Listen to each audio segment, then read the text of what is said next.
All right, there's still a couple of people showing up here. We're going to talk about moment of inertia today. And that is, I believe, sorry, I got a couple things going simultaneously here. What page does it start on? Page 59. Yeah, 59. Thank you. Okay, and I got the live stream going, so that's good. And I muted that thing in the background.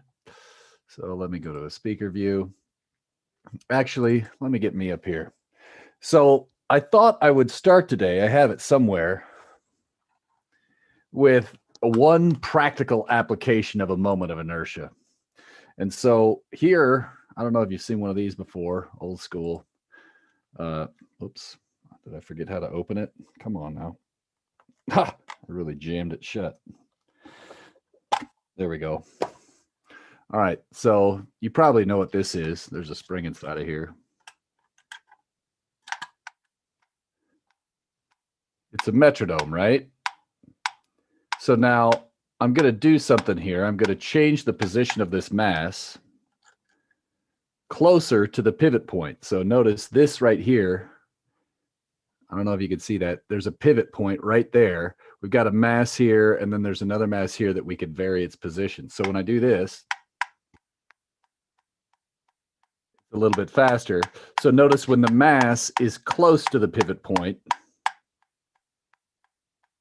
it oscillates quickly. And when the mass is far from the pivot point, it oscillates slowly.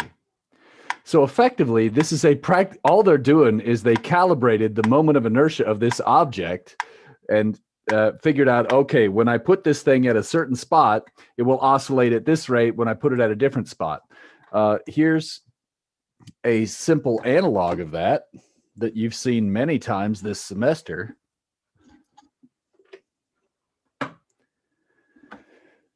Right here. Whoops. Let me get this a little bit lower. And I'm going to get the white screen here and kind of erase some of this so you can see better. The idea, this is essentially the same exact thing. So you could change the location of this thing,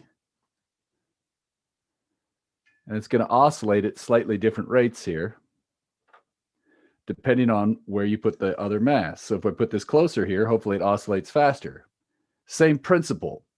Now, this one is pivoted right in the middle. I think that other one was maybe pivoted not in the middle, so there's something more there. But what we want to do is first understand this basic idea of how things are going to rotate, how rapidly, and a moment of inertia calculation is a key component of that. So now that's kind of our motivation for why we're doing this thing. There's so many things in the world that wiggle, and the moment of inertia basically helps us determine how rapidly they wiggle. All right. So there's other applications too. Let's just focus on that one for now. Maybe computer today. Oh my gosh, so slow. And I forget, we just said it was page 59, I think. Yeah. All right.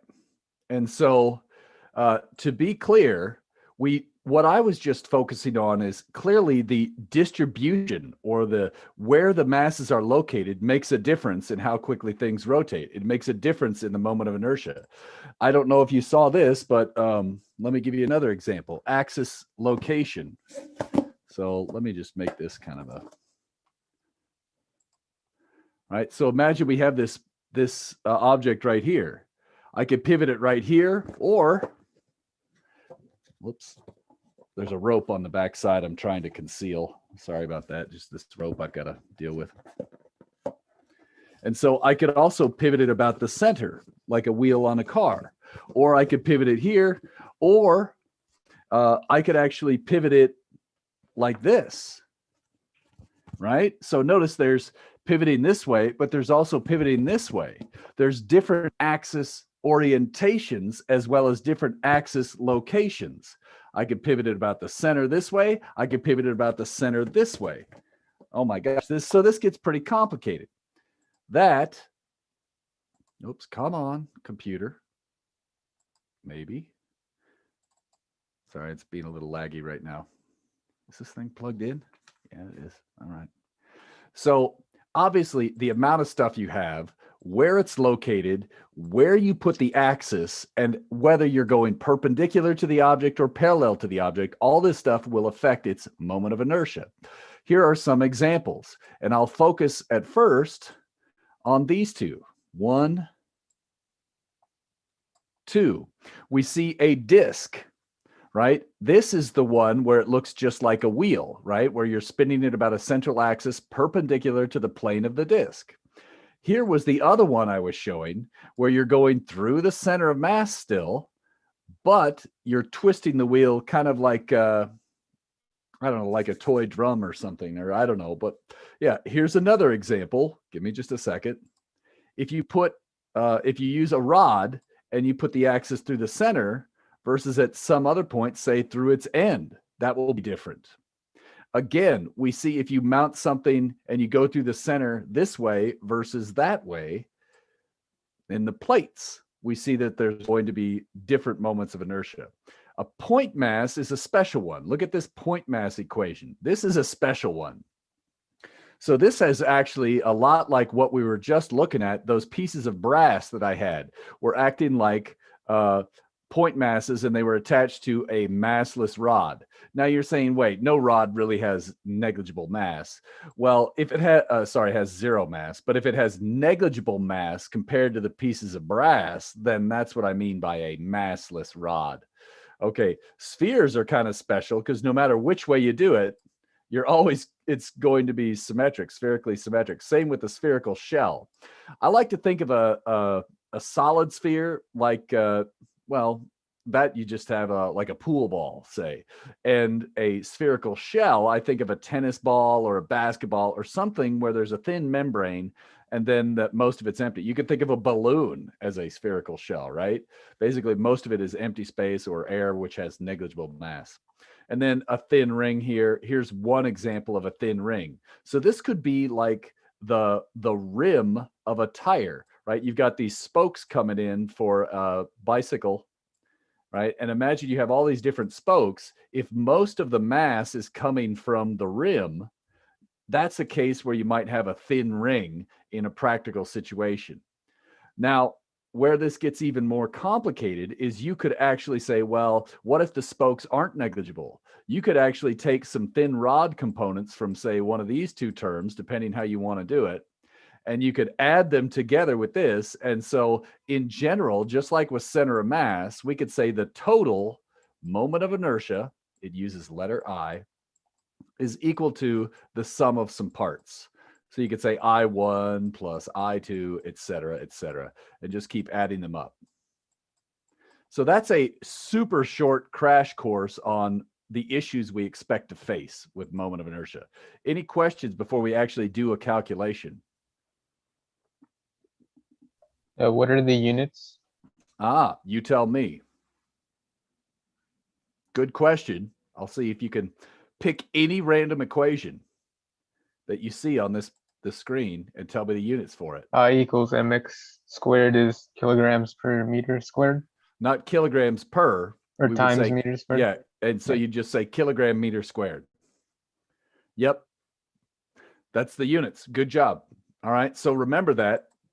And obviously somebody else might use grams centimeters squared, but whatever. They all have the same.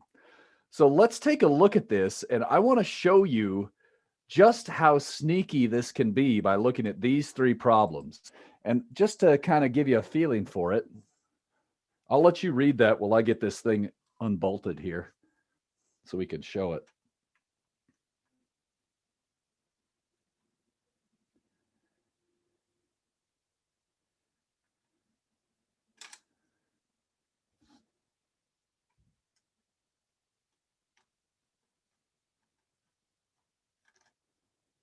Okay.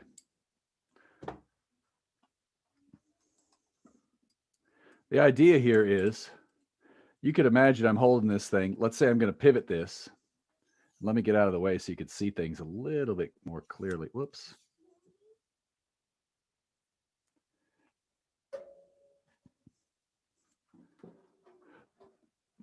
So in this case, I've got these 2 point masses and I could swivel them like this, or I could bring them in close to the center like this. Which one do you think is going to be easier to rotate? The masses at the ends or the masses close to the center? The masses at the end. The masses close to the center. So this is how I like to think about it. And maybe you don't think this way, but I do. So figure skater with arms out, rotates slowly, large moment of inertia. Figure skater with arms in, can rotate easily, rapidly, small moment of inertia. So that's something I want you to kind of remember. So it's easier to twist this thing when the mass is close to the center. It's easier for a figure skater to twist when their arms are close to the center versus far out. Did that help or no? I don't know. Hopefully. Yeah, the way that I was thinking about it was like if you turn it like if you turn it a little bit while they're closer, that would like let's say like it's a triangle, it's like a small triangle. So as the mass gets out more, it kind of covers more distance. I was kind of thinking of it that way. Yeah, well, if it's covering more distance, that might also make you think, oh, if it has to cover more distance, maybe I have to push harder on it to get it to cover that distance in the same amount of time. And that's, I guess, does that make sense? Once it's moving, it's going to cover the distance regardless. But here, now again, I guess I'm assuming we're starting from rest. So I'm talking about getting it up to speed. It's not already moving. So if I want to start this thing rotating, I have to push more when the masses are farther out to get them up to the same rotation rate, because I have to make them cover a greater distance in a shorter amount of time. Is that good? Or yeah, that was perfect. Thank you. Let me rephrase. A greater distance in the same amount of time is what I meant. But yeah, you got the idea. All right. So again, if you're having trouble imagining this situation, these pieces of brass, I forget how much they weigh. I think they're like 40 grams each. And I think this is, I don't know, maybe like 10 grams or something. So maybe it's not completely negligible mass, but it's substantially smaller than these 2 pieces of brass. So let's go into here and look at it. And these 3 problems really show us kind of all of the idiosyncrasies we're going to face. Okay, so there are 2 pipes. The pipes have mass M and length L, so they do have a small amount of mass. And here's their radius. Okay, so to be clear, the distance from there to there, that's the radius of these pipes, right? So that is much smaller than the length. It's L over 25. All right. Now, each point mass is about 5 times bigger. That's about right. Okay, so that's pretty similar to what we're showing here. So we kind of covered this one. It should be easier to twist this one.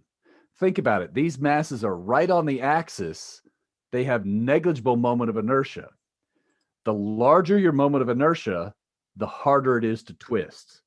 Just like if you have a big mass, like a train, trains have an enormous mass. They are hard to get started and they are hard to stop. With these 2 rods, if the mass is on axis, you're going to hear me say that phrase a lot. When mass is on axis, it's easy to get rotating, easy to stop rotating. When mass is far from the axis, it's difficult to start rotating, but it's also difficult to stop. Don't put your face next to this spinning rod. It will smash your face. Okay. Now, in this case, I want to get the total moment of inertia. So I'll get the moment of inertia of the rod, then for each point mass. All right. So now in this case, I don't know if I can get all of this on the screen at once. Let's try. Let me get my drawings off of here. At least for this first one. Okay. So now, in this particular case, let me show you how I was hoping you would use this table. Aha! This is a rod about its center. That looks like this one. So for that one, I know the mass, I know the length, and I know this numerical prefactor is 1/12, I don't use the 1/3 because this is not a rod mounted at its end. It's pivoted about its center. Got it. Okay, so now when I do this, in this case, that means I know the moment of inertia of the rod in this case is just 1/12 ml squared. Got it. How about for these point masses? What's the distance right here? What's that distance?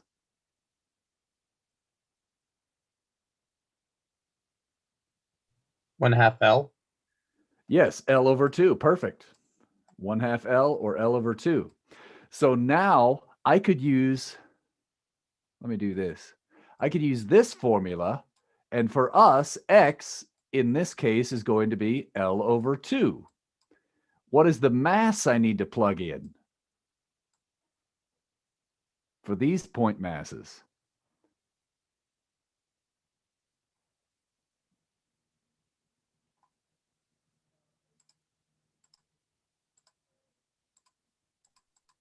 $5M. 5m.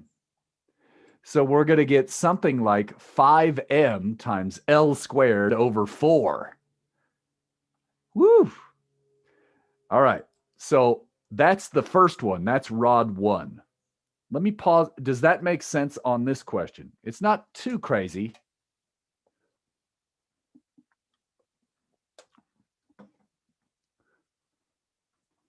Rod 2 is very similar. We still have the same contribution for the rod. Agreed? Same rod. The only difference is the point masses are different. What value would you plug in for the point mass on that one?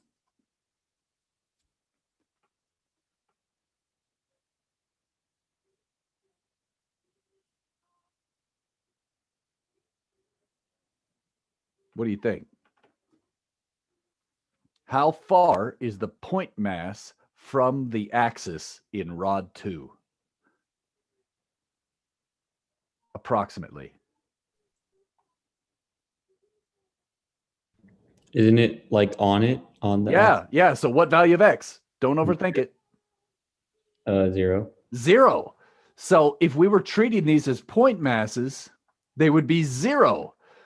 So, okay, clearly this one's going to have a much lower moment of inertia because these two point mass contributions are essentially negligible. However, at that point, look at these 2 point masses here. Which item in the table do they look like? If I start numbering these, 3, 4, 5, 6, 7, 8, 9, 10.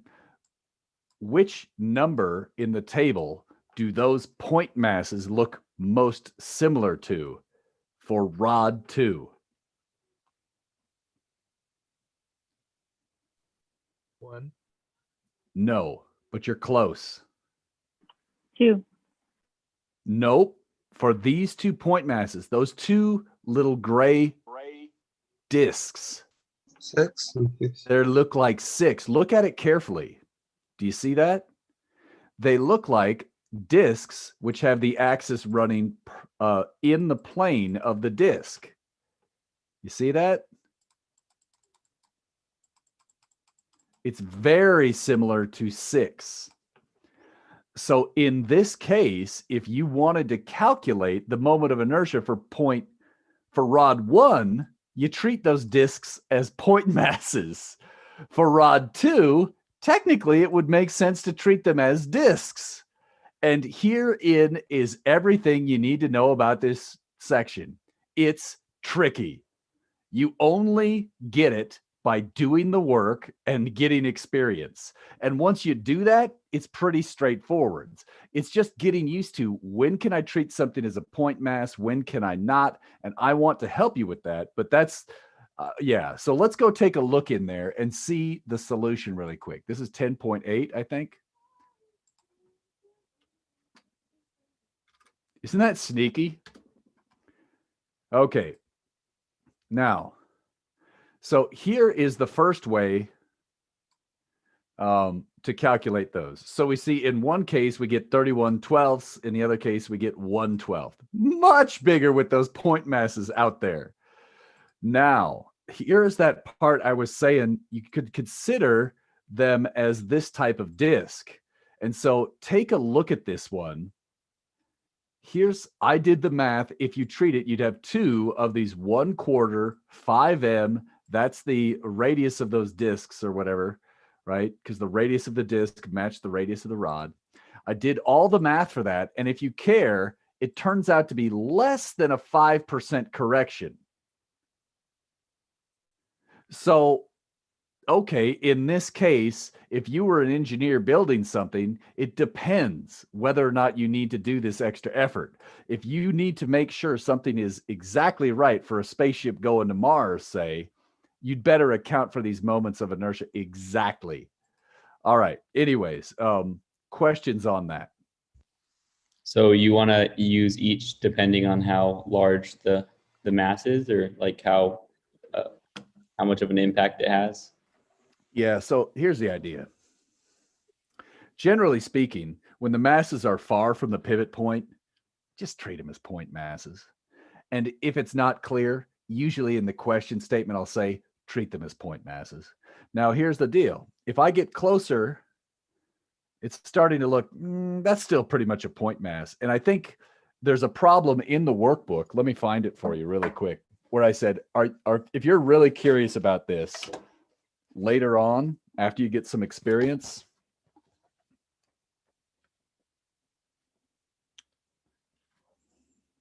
where the heck is that problem? Problem 10.32 talks specifically about when is it okay to treat something as a point mass. So what I'd like to do is just kind of be like, okay, dude, just tell me what's up until we get to 10.32. Is that okay for now, Dom? Okay, but I had one more question. Yeah, go for it. Yeah. It is about point masses. Yeah, sure. So, do it. Do point masses have to be like a concentrated area of mass, or can they be a little bit spread out or a little bit larger areas of mass? It depends on the size of the object you're comparing them to.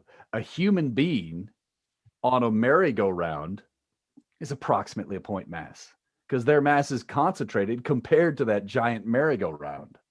A human being compared to a whole spaceship, definitely a point mass.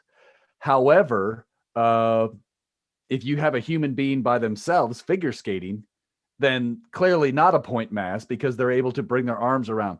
So it depends. If the object is small compared to the size, and I think the number is about 7 times smaller. Oh, okay. And that's what I'm talking about in question. What did I just say? 10.32? I think it was 10. And it depends a little bit, but I believe it was if the object is about 7 times smaller than its distance from the axis, usually it makes about a % difference, which is usually negligible. Good enough for now? Yes. Yeah. Wait, so you were saying 7 times smaller for it to be considered a point mass? Yeah. So if this size of this object is 7 times smaller than this distance from the axis, it's basically a point mass. So right here, probably not good to consider it a point mass if you have to get the math right. Now, what we saw was when you put this thing all the way at the center, you're only off by 5%. But that's because the rod is the dominant term once these masses are on axis. So when the masses are close to the center, they don't make a big difference. Most of the issue comes from the rod. When the masses are far from the center, the rod doesn't make much difference. Most of the rotational mass or moment of inertia comes from the point masses.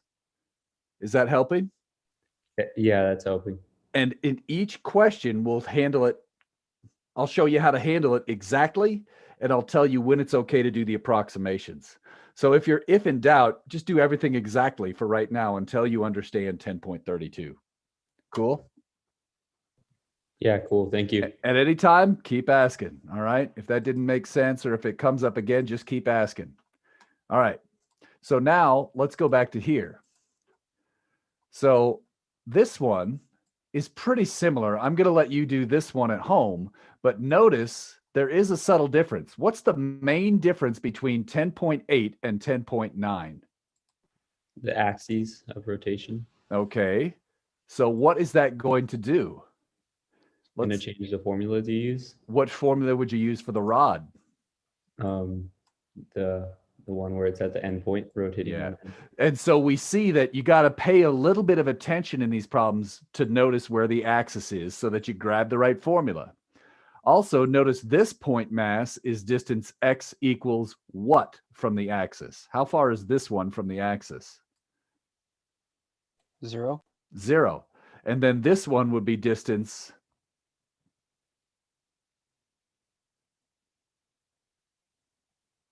L, right? And these ones would be L over 2. Now, let me ask you something. You could plug in those numbers yourselves, but I just want to compare rod 1 from 10.8 to rod 2 from 10.9.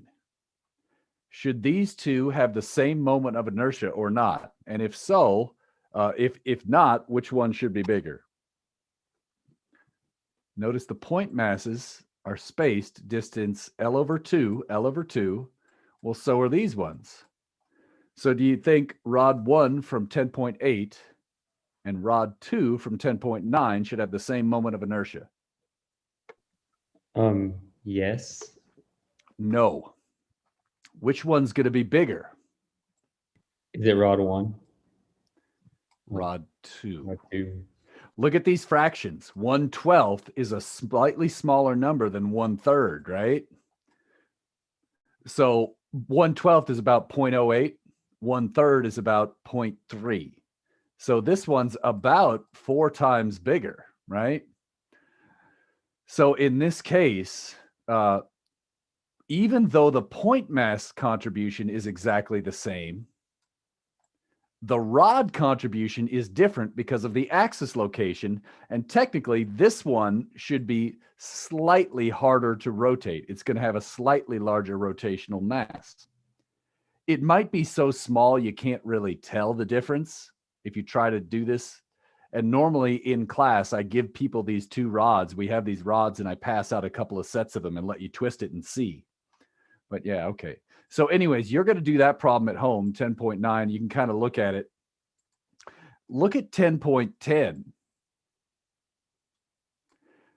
Notice what's different. Not only is the axis location is different, but what else is different? The axis.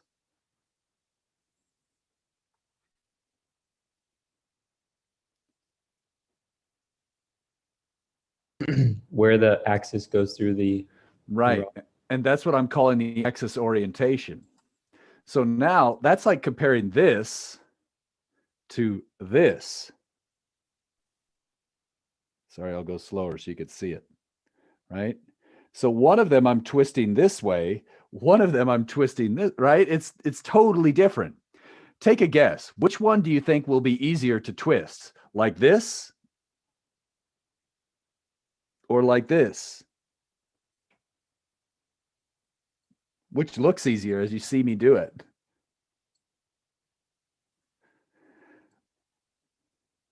Do the center of the length of the rod.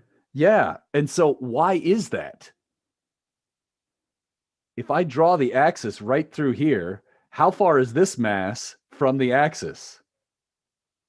Very, very close. Yeah, it's very close. How about this black rod? All of it right on the axis. So here, the mass is almost entirely on the axis. Now, even though I know it's blasphemy for a physicist to talk about chemistry, I'm going to do it. If you have ever heard of rotational spectroscopy, this is straight chemistry, people. So it turns out, imagine you have a diatomic molecule. There's no actual rod connecting the two, but you could think of this as being oxygen and oxygen, or carbon and oxygen, carbon monoxide. The idea is there's a certain moment of inertia if you rotate it this way or this way, but it's negligible this way.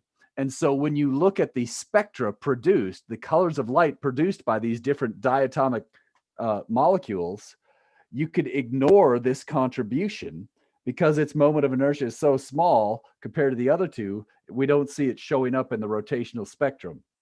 Anyways, there's a little astro chemistry for you. I had a friend that did astrochemistry, and it was basically that problem over and over again, looking at rotational spectra. All right. Yeah, let's leave it at that for right now. So in this case here, treating them as a point mass doesn't really work anymore because, as you just mentioned, everything's right on the axis. So now I have to treat the pipe as a ring. So let me show you here, right? You're viewing these pieces of brass basically as solid cylinders, even though they're not, but we're making an approximation there. And this pipe, I don't know if you could see that. It's a little bit hollow. Hopefully you could see through there. See the screw in the middle? Sorry, I'm trying my best here, people. So this would actually be like a cylinder, a thin hollow pipe. And then you'd have this other big cylinder at the end. So what we see here is moment of inertia is a world of hurt. The same object requires different calculations for every problem, and you have to think before you calculate. That's the hard part. It's not like the thinking is that hard, but you got to remember to double check everything. All right, just say, does this picture match or does that picture match? Sneaky. All right. Any questions about, I'm going to call that good unless you have questions on these parts. Feel free to ask them if you got them.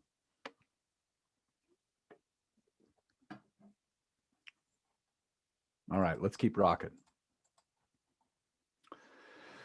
Now, how are these moments of inertia figured out? Here is the formula. It's a little bit sneaky. It's different than moment center of mass, okay? Again, this is very different than center of mass. It looks the same at first glance, but it is not the same. First off, notice there's an r squared here. Second of all, notice you're not dividing by the integral of dm. You're not dividing by the total mass. So what are the units? Meters squared. dm has units of kilogram. So they're units of kilogram meter squared. All right, normally you write the kilograms first. All the formulas, we tend to do that. So what does this mean? R, you don't get to choose anymore. You have to go from the axis of rotation to a cylindrical slice like this. Now, what is the volume of that cylindrical slice? If you remember problem 1.49, where that, I forget if it was 1.48 or 49. One of them was the ping pong ball, and one of them was the PVC pipe from chapter 1. This was discussed in that problem. So I think it was 1.49. Let me just make sure I've got it right here. Oh, it was 1.50. 1.50. So I'm going to mention, if you want to write this down and look at it again later, because you're like, wait, something he said was actually being used. There it is. So 1.50 talks about how I figured out this small amount of volume associated with the thin cylindrical shell. Now, if you're in calculus, you could say, well, why don't I just use the Jacobian and shift over here into cylindrical coordinates? You could do that, but that is beyond the scope of this course. That doesn't mean it's a bad idea. It just means I can't teach like that because not everybody's had that as a prereq. So in practice, forget all this crap up here and learn this. This is the nuts and bolts of helping us for what we need for our course. Okay, so if you want to understand it at a deep level, understand all that. Otherwise, let's focus on how to actually succeed in this problem. So if you have a thin rod and you need to figure out its moment of inertia, you do this calculation, you slice it like this picture, and notice you use lambda, the mass per unit length, just like we did with center of mass, just like we're going to do in Lab Thursday with center of mass. If it's a non-uniform distribution, you get lambda from the problem statement. You shove it in and you do the integral. If it's uniform, it's just mass over total length. notice you could have positive and negative limits here. Like this particular problem looks like the limits might be negative L over 4 to positive 3/4 L. So that would be the initial limit would be negative L over 4. And the final limit would be 3/4 L. And notice when you square that out, we expect the minus sign should drop out. Any mass off axis increases the moment of inertia. Any mass that has a non-zero value of x should tend to increase the rotational mass. What if you had a triangle? Here's the way you could do that. Now you might be saying, dude, this does not look at all like a cylinder that you just set up above there. Just imagine you're cutting this into a cylinder like this, and you're just doing one side of the cylinder at a time, right? So the cylinder might look like this, kind of you're wrapping around and we're looking at a tiny cross section of it. But again, for a thin plate, we only see one strip at a time. So instead of doing this goofy cylinder crap, we could just do this cool trick. All right. And now what if you do have a thin plate with cylindrical symmetry? So this one here, notice the axis runs out of the page. Obviously, this would be very different than if you ran the axis this way or that way. So be careful here. We always have to think about which way is the axis running. Notice here, the axis is running there. I'm showing you where the axis is located. If you have trouble on a final exam question, say, where is the axis located and which orientation is it? You could ask me, and I may tell you if it's a problem I think that that's reasonable. I reserve the right to not tell you if I think it should be obvious, but generally speaking, that's something I would try to help you with on a test, okay? So the four main parameters we have to worry about: location of the axis, size of the object, density of the material. Is it uniform or non-uniform? And then the axis orientation. Okay, here's how those things matter. The first two parameters affect the limits of integration. The third affects the integrand, right? The density appears inside dm. That's inside here. And then the fourth parameter, axis orientation, we're going to try and show you some tricks later. Whatever. Let's look at this one. Okay, 10.11. Let's take a look at that one. I'm going to write up on the board, get it ready to rock here.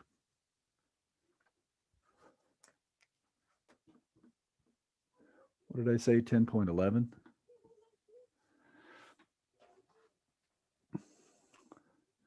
Okay, so it says it's uniform density. I'm writing that down. That's important. It says it's a plate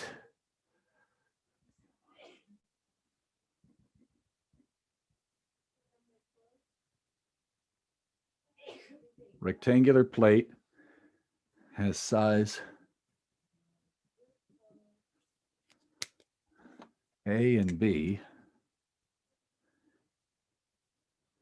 Now, I know you could probably look this up in the formula chart, but what we're trying to do is understand how it was derived so that if we get something that's not in that chart, you can understand how to derive it. This one you should just look up normally, but this time we're going to try and derive it, okay? Let me see, B, and total mass is M. Okay, just writing down some stuff. All right. Part A. Which of these two slices gives the same value of R for every part of the slice? Let me explain what that question means. I know that the moment of inertia calculation we want to use is something like I equals the integral of R squared dm. If you want to use this, it's important that for any particular slice you choose, every point within that slice needs to have the same value of R. Otherwise, the integral doesn't make sense and gives you an incorrect answer. So which one of these slices, the horizontal slice or the vertical slice, has every point in the slice equidistant from the axis? Don't overthink it. Which one Horizontal. is it? The horizontal, if I look at this part of the slice, its distance is, say, B over 4. If I look at this part of the slice, the distance is b over 2. So that's not it. Does that make sense what I mean by that now or no? Look at these. All of these points are the same distance from the slice. I don't know what that distance is, but every single point in the vertical slice is the same distance from the axis. Does that help or not? Whoever spoke up. Helps. Okay, you Yeah. got it. Okay. So in this case, that is the slice I want to use to get the moment of inertia about the y-axis. For reasons I don't want to go into right now, it turns out we don't call that I subscript y. We call it I YY. Okay, so we're going to get I YY in this case. So now in this case, this gets a little bit sneaky. If I want I YY, that's going to equal the integral of, in this case, what's a good name for the distance right here that I just drew at the bottom? It's a good name for that distance. Pick a name, any name.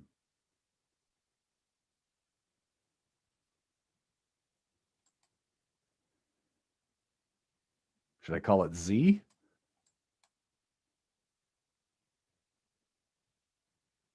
D? Can we say C? I would say X. Doesn't that look like the X coordinate? You could have said C, we could have said D, we could have said Z. But in this case, doesn't it make sense to call it X because X is the distance horizontally from the axis? Yeah, makes sense. So notice how confusing this is. We're getting the moment of inertia about the y-axis.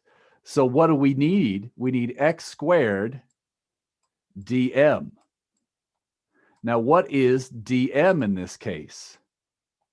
Is it a 1D, 2D, or 3D object that we're looking at here? 2D. 2D. So should I say dm is lambda dx, sigma dA, or rho dv?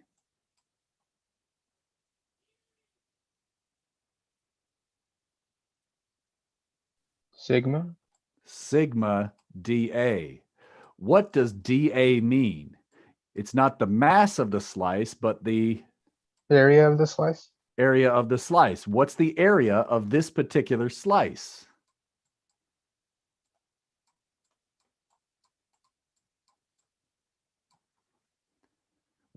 It's a rectangle. What's the area of any rectangle? Length times width. What's a good name for the width of this slice?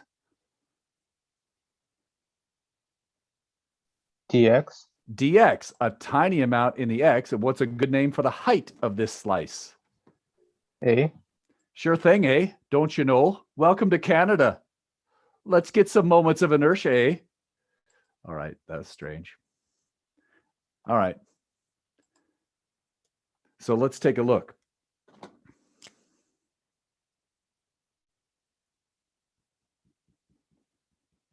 We've got this slice. This distance here is x. This little distance here is dx, and hopefully my screen can be legible to you. Hopefully you can see that. Is that all right? Hopefully. All right. Yeah, looks good. Okay, thanks.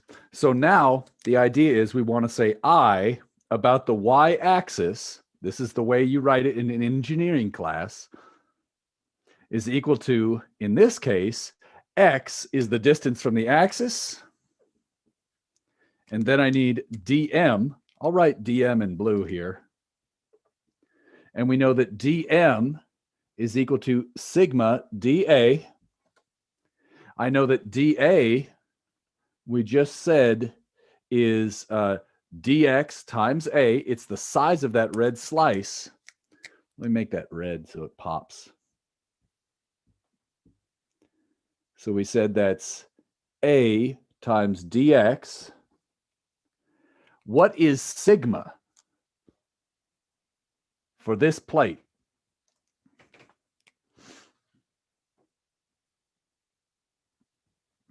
Remember, that's kilograms per meter squared. It's the mass, total mass over total area if it's uniform. If it's uniform,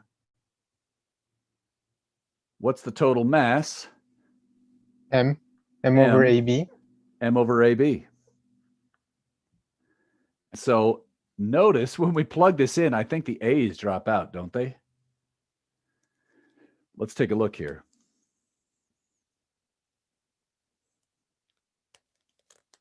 Sorry, let me scoot back just a little bit, lower this down just a hair. So it's going to be X dm is M over AB, that's sigma, times dA, which is A times dx.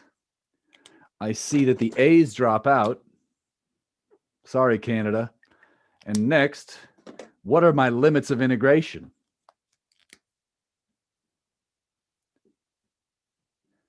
What is the parameter that we are changing? What are the smallest and largest values of it? Leftmost and rightmost.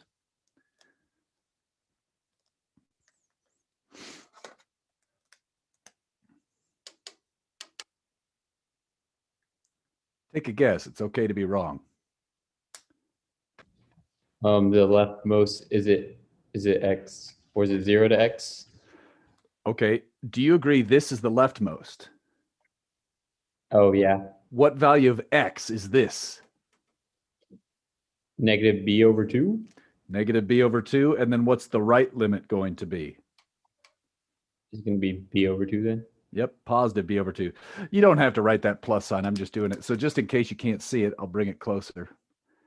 So the idea here is, notice it gets pretty tricky keeping track of the X's, the Y's, the A's, the B's, the DX's, etc. This shows us how to do this limit. From here, I'm going to get an X squared popping out. So notice I'll get, after you do this one, I'll get a M as a constant, X squared over 2, M, X squared over 2, and then there's a B on the bottom. Let's see. Oh, wait a minute. What did I forget here? Help me, help me. I forgot something. Very bad, Rob. Very bad. What did I forget in this line?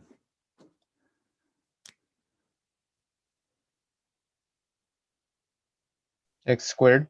X squared. We would have caught it. I checked the units. Did you see that? I'm like, wait a minute. This doesn't have kilograms times meters squared. This is kilograms times meters. Checking the units of my answers like, oh, whoops, I forgot my squared. So what's that going to do over here? Cubed over 3. The units save the day. All right. So now in this case, I have to stick in this junk. You could argue here, can I use that trick? Maybe you know the trick. I have an even function. An even function could be a term that could be expressed in its Taylor series as all even powers. This is an even function because it's an even polynomial. There's no third power, there's no first power, there's no odd powers. So in this case, I could cut this limit here and double the integral. I could go from 0 to B over 2 and double it if I wanted. That's a trick. If you're wondering if that works, yes, it does. That said, let's go look at the solution because I'm running out of room and see if there's anything else there. Any questions as I'm going through this? Any questions at all? Go why for is that length dx the length of the in between the red part? The idea here is if you're going this distance x, the distance from here to the left side of the slice versus here to the right side of the slice is different only by a tiny amount. It's different by a amount that's so small, we could call it a dx. Is that okay? Okay. If you didn't slice this up that skinny, then points on the left side of the slice and points on the right side of the slice would not have the same value of x. So the idea is you deliberately choose to slice it up so small that the distance from the left to the right side of the slice is negligible compared to this size. And that, by definition, is a differential amount. a size that's negligible compared to the size of the value of x itself. Is that helping? Yeah, that helps. Yeah, and if you sliced it up incorrectly, you'd be like, oops, I sliced it too thick. Let's go back and slice it up 100 times smaller. Okay, now we're good. And so if you had screwed up in a calculation in a computer or something, you just keep slicing it smaller and smaller and smaller until your computer code gives you negligible % difference from the theoretical answer. All right. Nice. Good question. So if you have a small amount left-right, we usually call it a dx. If you have a small amount up-down, we'd call that a dy. So for example, this particular slice right here, this is a small amount of change in the x direction. That's a dx. Whereas this is a small amount of change in the y direction. We'll call that dy. And these are greatly exaggerated for purposes of being able to label them. All right. And remember, if you had a small section of an arc, that's called a ds. All right. Let's go into the solution and see. Which problem is this one? 10.11. Yeah, okay. So here's the math. And notice when you do all that math and plug it all in, whoops, 10.11, we get this 1/12 mb squared. Let me show you that. Whoops. That's right there.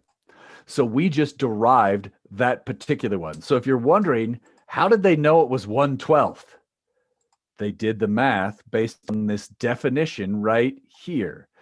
You're adding, what is an integral?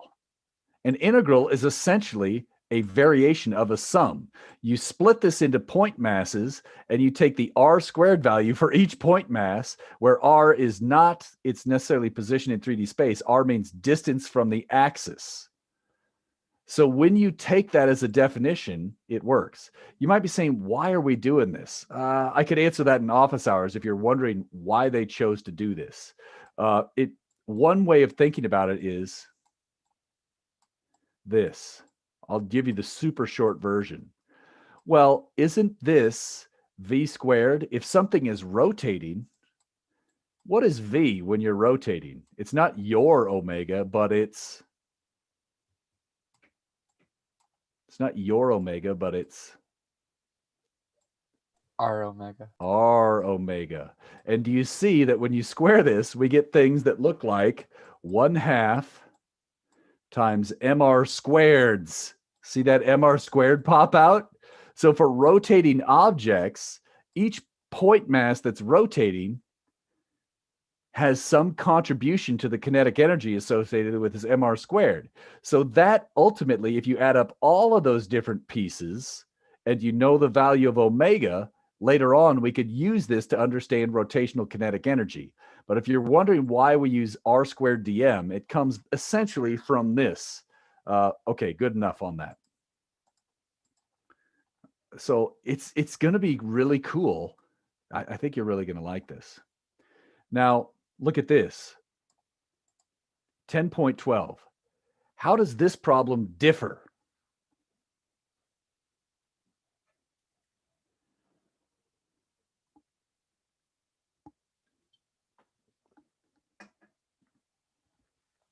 How does 10.12 differ from 10.11? The axis is moved to the end. Okay, so did I change the axis orientation? No. No. So this is the same axis orientation. In fact, it's actually parallel to the old axis. It's basically the same axis orientation. It's simply a different location. So what gets changed in the math if we go about this axis instead of that axis? Limits of integration. Yeah, and this time they're going to go from 0 to b, right? Same problem. The mass density, same. Everything is the same. So the only difference is now when we do it this way, do you think you're going to get a larger or smaller moment of inertia if we go about the end versus in the middle?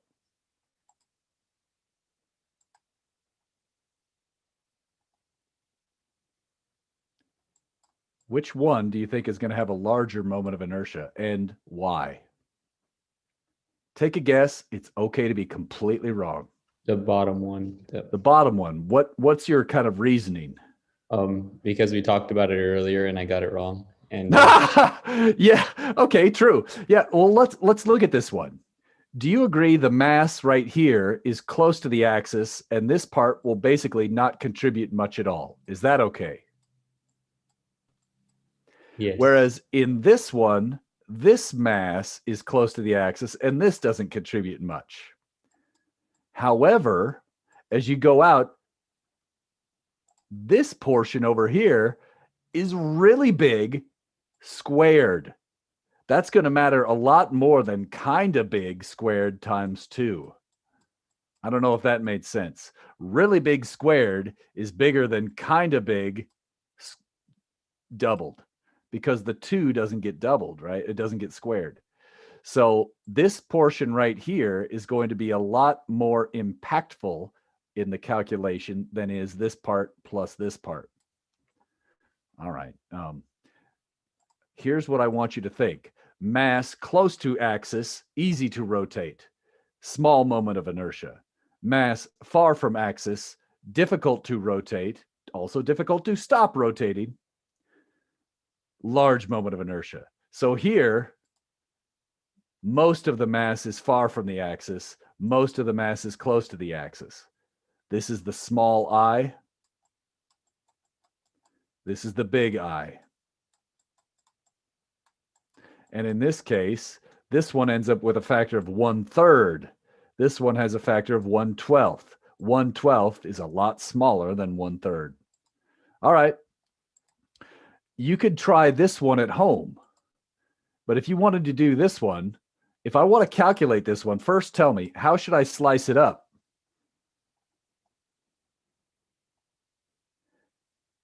Should I use a horizontal or a vertical slice? Vertical slice. Vertical slice. Okay. What's a good name for this distance right here? X. X. What's a good name for this distance here? dx. Dx. All right. So what's a good way to write the mass of the slice? Sigma times dA. What's dA? dx times the function of height Exactly. And how do you get the function of height? using the parameters given. Okay. It would be a minus b over ax. Okay, something like that. How about I write it like this? Isn't it going to be something of that form? Yeah. What's the slope in this case? You were kind of doing it all in your head. What's the slope? Negative a over b. Negative a over b. Let's see, it goes down a over length b, correct? And then what's the intercept? A. Sweet. And so you could just shove it in and do the math, right? Yeah. All right. That's pretty good. Now let's go to part B. You could do that rest of that at home. Let's see. Oh, all right. Suppose this triangle was made of the same material as the rectangular plate. So let's say it was made of the same material as this. Basically, you took this plate and you chopped out the upper triangle. Okay, we took away half the mass. Should the moment of inertia be half, slightly more than half, or slightly less than half of 10.12? What do you think? Take a guess. Be wrong. I don't care. You take this plate, you cut it in half diagonally. You take away this part. What happens to the moment of inertia? Does it get cut in half? Is it going to be slightly more than half or slightly less than half of 10.12? What do you think?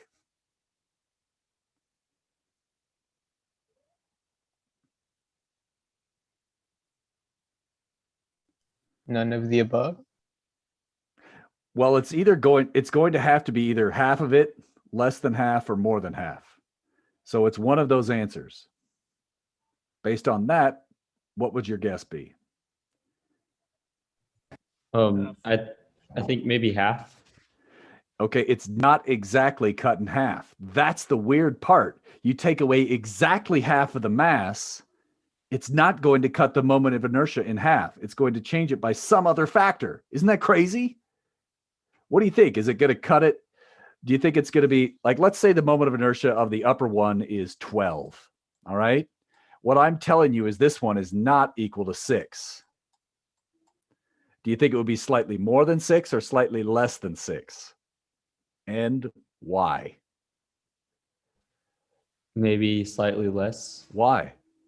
because of the way the triangle's positioned. More of the mass is towards the. We next kept the axis. part with the mass close to the axis. We got rid of the part with the mass far from the axis. It's going to end up being 5 or something like that. That's what I wanted you to think right there. So does this stuff really matter? I don't know, but I want you to kind of have a conceptual feeling for this. If you keep the mass close to the axis, we're going to have less than half. All right, good job. Now, if you want to know how to handle a non-uniform case, here's an example. You can work through it. You can follow the book and be good to go. If you're wondering about cylindrical objects, here's a case for cylindrical objects. So again, notice the axis is out of the page. So this will help you. This one actually blows people's minds a little bit. All right, so let's maybe take a look at this one and then we'll take our break, okay? I know you're tired. Let's try and get this one done. So I want you to do 10.14 at home. You could do it. All right, so 10.15. What is the mass density of this weird object? It's uniform. What is the definition of mass density here?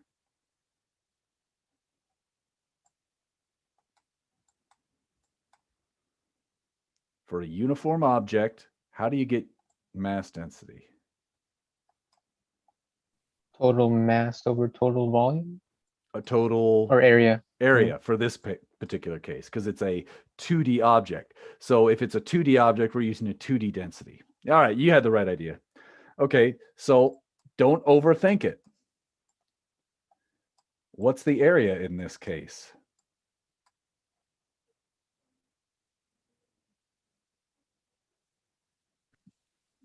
Pi r squared. That's the whole thing without the hole cut out. So pi, let's see. Pi r2 would be the radius of the disk. Then what do I do with the area that got cut out of it?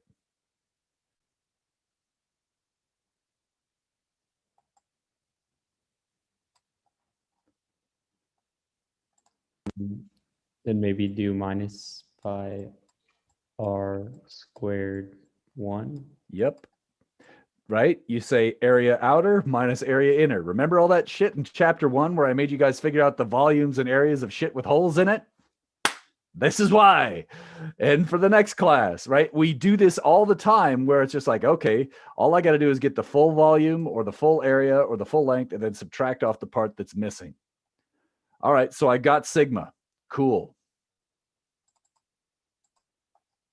All right, and let me clean up some stuff. So now the moment of inertia for this shape, which we might call an annulus or a thick ring. So we're going to try and answer in terms of the givens. And this is a slightly sneaky thing. So in this case, I would say I is equal to the integral of r squared. In this case, r is the radius of that ring. My area is this thing. Think about it. The distance all the way around is like the length. If you cut this thing and lay it flat, the length all the way around is 2 pi r, right? So that means the length of this rectangle is 2 pi r. The thickness of the rectangle is dr. So this is just the area of that rectangle after you unfold it and lay it flat. You unroll it, right? It's a 2D. So that's where you get all this crap. So this is times sigma 2 pi r dr. All right. This is turning into a pirate's favorite moment of inertia calculation. R squared 2 pi r dr d theta r d phi sine theta d phi. Whatever. Okay, so now we've got this done. Let's go to the solutions and see. When you do this, I guess you could see, oh, maybe I'll make clear. We're going from radius 1 to radius 2 in this case. Agreed?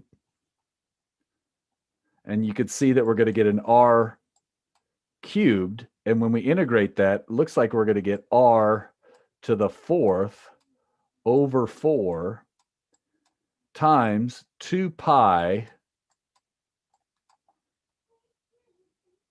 times all of this junk. And notice there's going to be a pi in the basement, a pi in the numerator. This 2 is going to cancel here. I'll get a 2. So notice that pi is going to cancel out right there. And so we're going to get something that's got r squared or minus r squared on the bottom. But don't forget, this one is evaluated at the limits of r1 and r2. So when you do that, we're going to get an r to the 4th minus r to the 4th. I better go to the solutions. This is getting messy.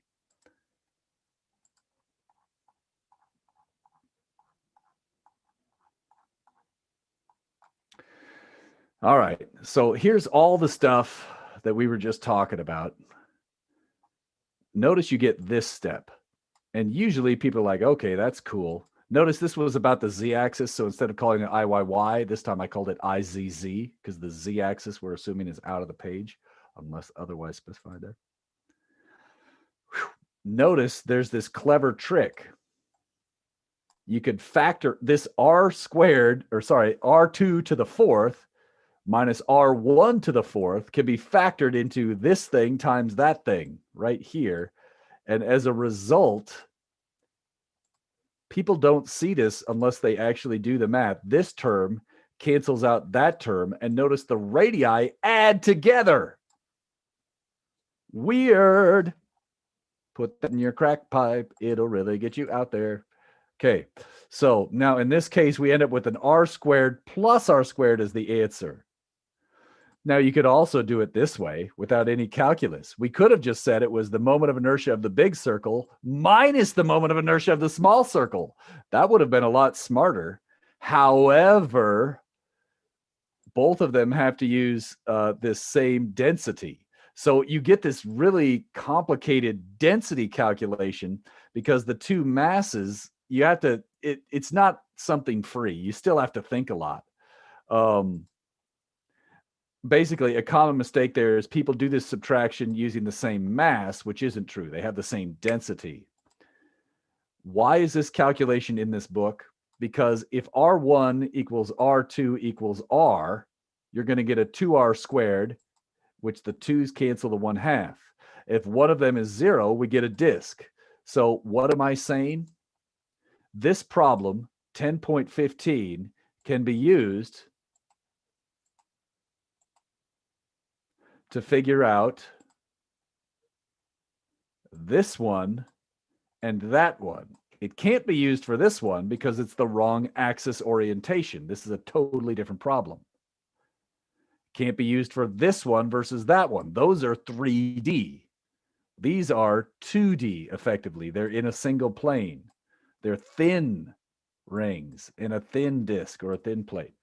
And in fact, this would actually work for a thick ring or a thick plate as long as the axis matches. Oh my goodness. Okay, we're almost to the break, but I just want to point out, just to make sure, one last time, that was 10.15. Any questions on 10.15? This is explaining where the disk and the ring about the z-axis, about the axis out of the page, come from. Perpendicular to the plane of the disk, perpendicular to the plane of the ring. We're going to pick up here right after the break. We're going to learn a trick that will help us understand some of these to avoid calculus whenever we can. We want to avoid calculus if possible. So we're going to pick this one up next time. All right. Or sorry, after the break.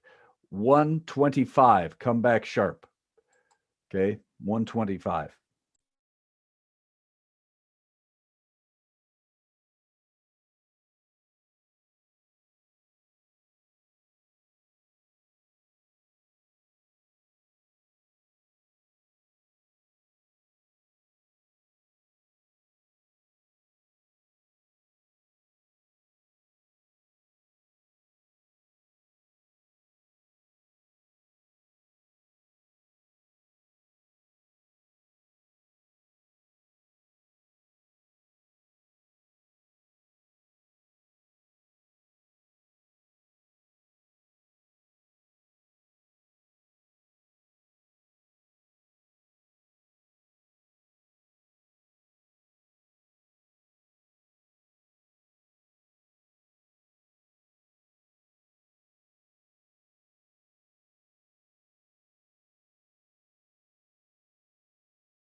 Still got a minute here.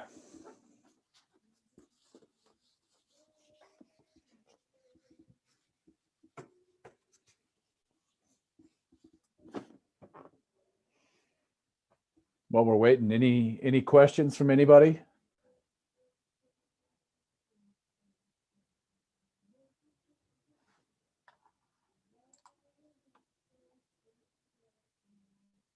All right.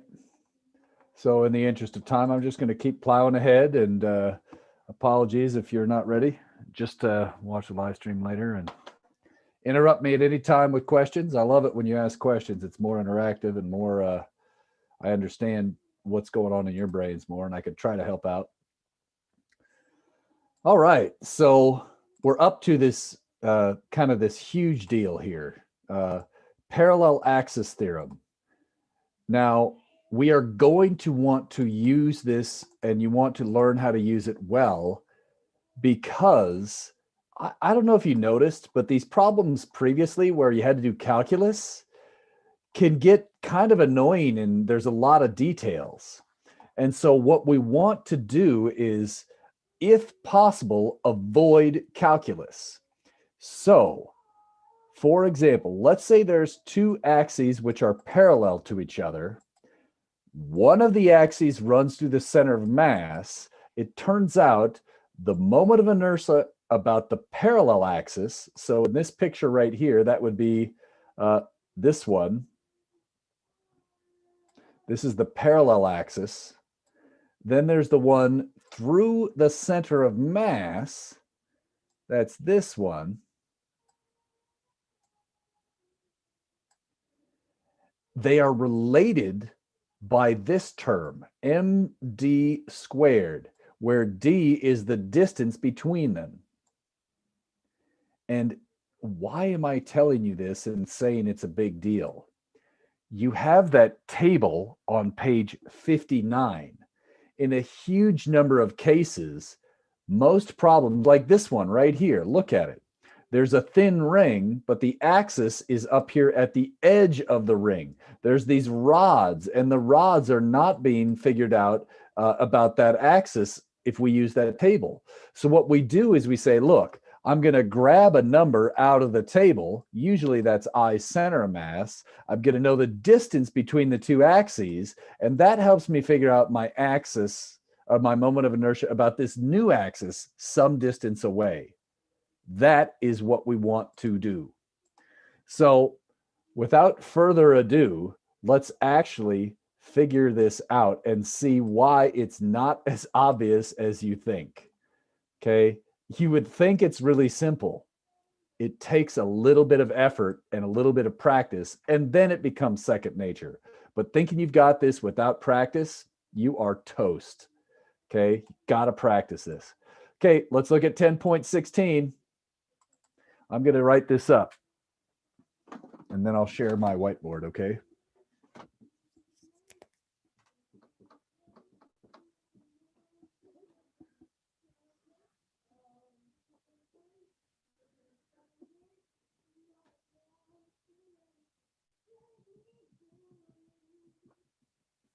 Okay.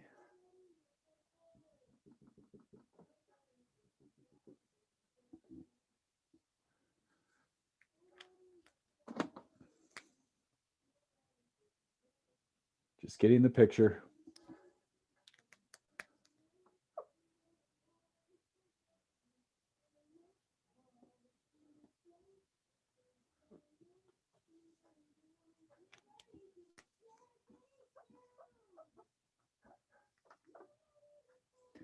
Okay.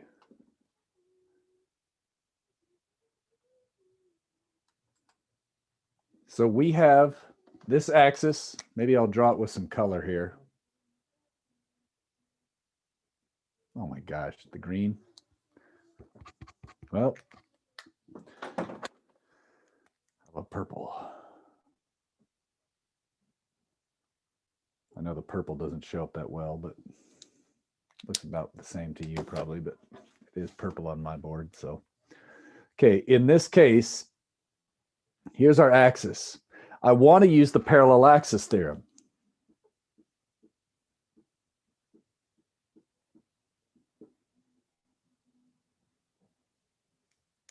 I know that this is the parallel axis theorem. So what I might do is get my workbook out to page 59, and I look at that table, and clearly it's one of these rods here, right? So then which of those rods do you think I should use in this equation, and which eye should I use it in, and basically help me put the pieces together? I'm trying to figure out the eye about this axis.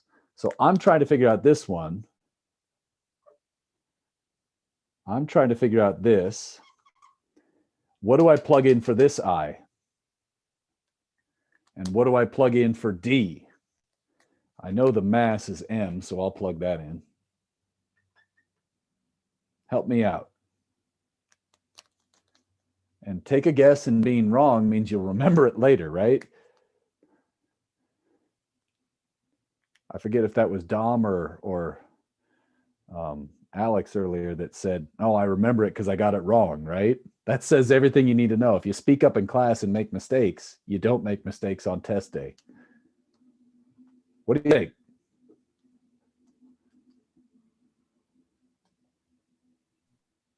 Would I be the center of mass of L, or the center of inertia for L? So what do I plug in here? 1/2 or 1/12?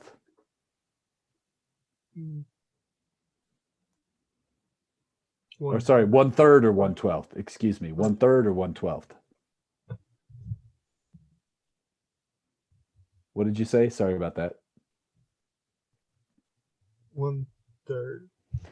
That's what I was hoping you would say, because that's wrong.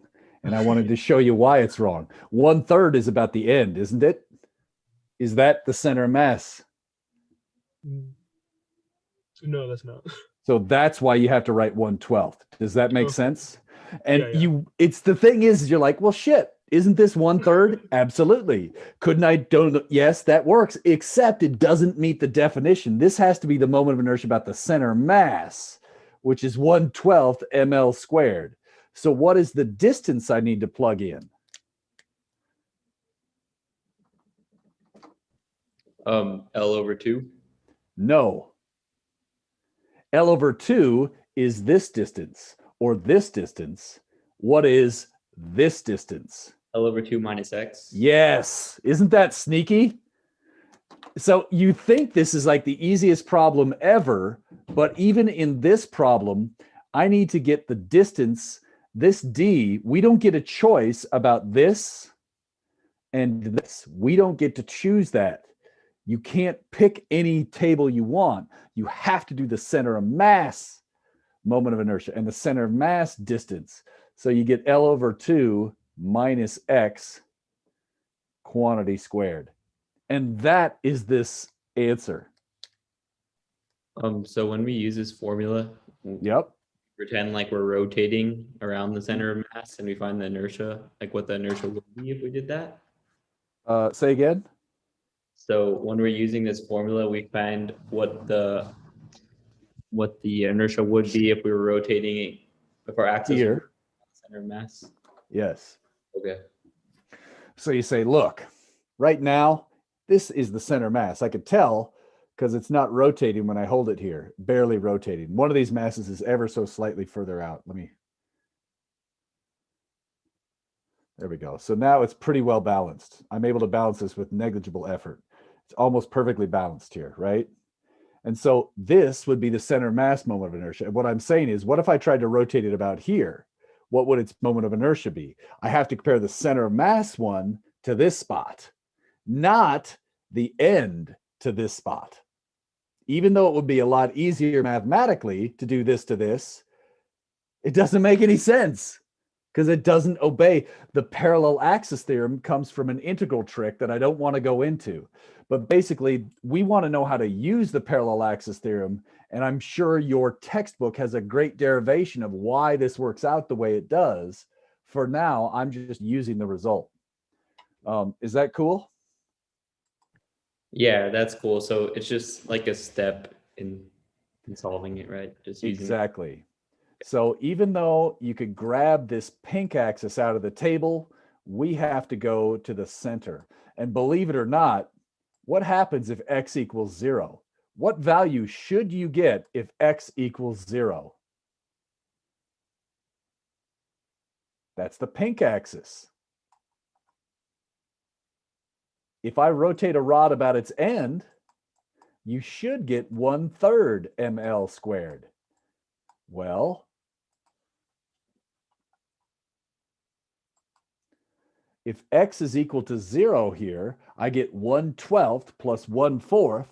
1/4 is what? 3/12. 3/12 plus 1/12 is 4/12 is 1/3. It works. So that's how you get that weird moment of inertia in the table. Now, it just so happens the two most common configurations for a rod, right? Usually you either put it at the end or at the center. So that's why this is a special one. We usually talk about one of these two pivot points for a rod. Not always, but those are the two most common. So this one is 1/3 and this one is 1/12. Here's an easy way to remember it. No matter what you do, the center of mass moment of inertia is always the smallest compared to any parallel axis.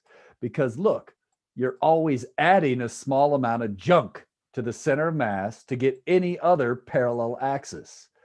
So a caveat to this parallel axis theorem is that the center of mass moment of inertia is always the smallest. That's how I remember this. 1/12 is smaller than 1/3. 1/12 at the center, 1/3 at the end, because the center of mass is always smaller than the other pivot points. Okay. And then look, if x equals L over 2, we get back this result. So here, this one is the x equals 0 case, and this one is the x equals L over 2 case. They both work out. We see this matches up. Parallel axis theorem works. All right. I'm going to let you do 10.17 at home, but basically an unhappy face is painted on the sphere. If you rotate it about the dotted line axis, well, let's just do part of this, all right? Hold on.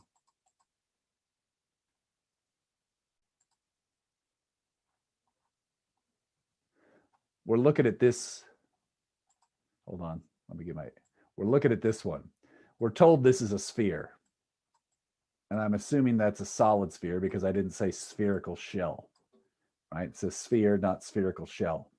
So the moment of inertia of a sphere is 2/5 mr squared, if you look it up. Notice they always have units with a kilogram times a meter squared.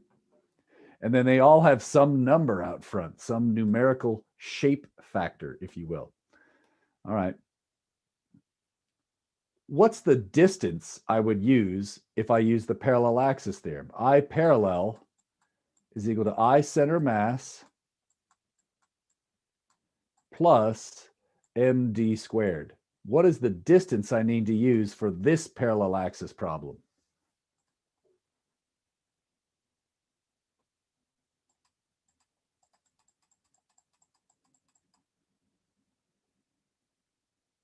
What is d?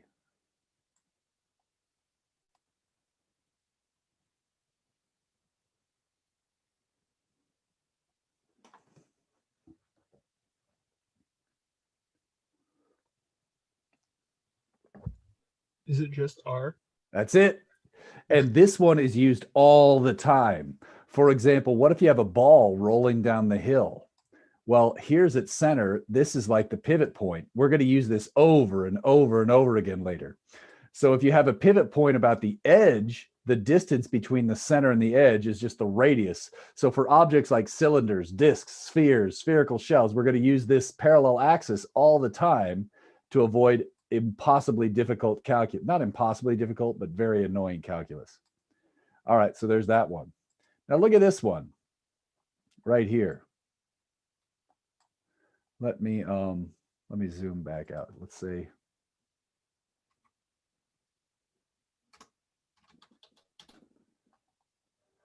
There we go. So let's look at this one. I want you to figure out the moment of inertia of the wheel assuming this nail is the axis of rotation. So this is the pivot point now. Here's my pivot point.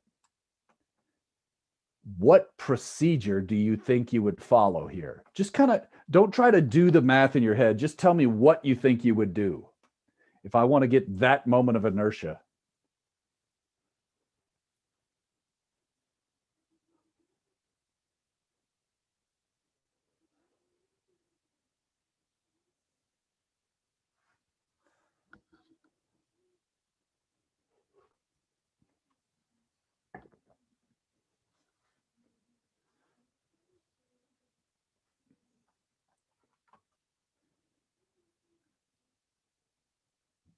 I tell you what, I'll guide you through this one.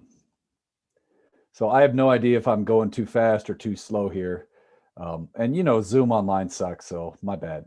But here's what I would do. First, I would figure this stupid thing out about the center like this.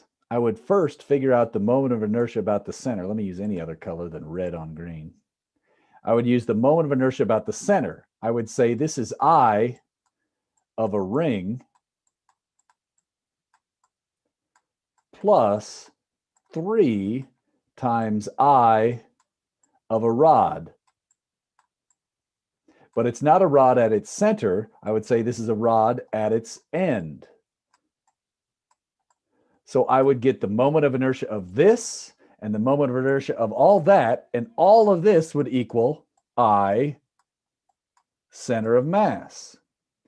Then I'd say, well, shit, man, we're just shifting this radius R. So then I would just say I parallel is equal to I center of mass plus mass total, not just the mass of the ring, not just the mass of the spokes, the total mass of all that garbage times radius squared. Did that kind of big picture make any sense at all? The idea is get the center of mass by adding up the pieces, then shift it and avoid using calculus because this would destroy you if you tried to set up the integrals, right? Think about that. That's so beautiful compared to the calculus. I'm going to pause. I don't know. I don't know if this helps at all.